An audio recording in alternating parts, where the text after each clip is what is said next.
Sindh United party 7 की जानिब से शहीद सहाफ़ी नसरुल्लाह गड्डानी, शहीद सहाफ़ी जान मोहम्मद महर के कातिलों की गिरफ्तारी और प्रिया कुमारी के आज़ादी के लिए दमाल चौक से 7 प्रेस क्लब तक एहतजाजी रैली निकालकर मुजाहरा किया गया।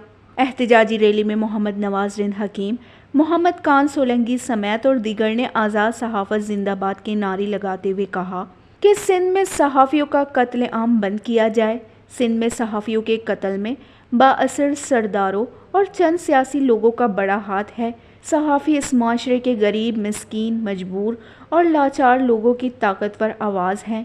मुजाहिरीन का मज़ीद कहना था कि सिंध के अंदर मज़लूम अवाम की आवाज़ को दबोचने के लिए आए रोज़ सहाफ़ियों को तशद्दुद करके सरेआम कत्ल किया जा रहा है।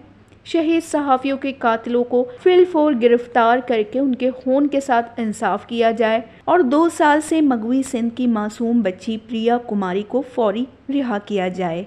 वैश न्यूज़ 7 सिंध।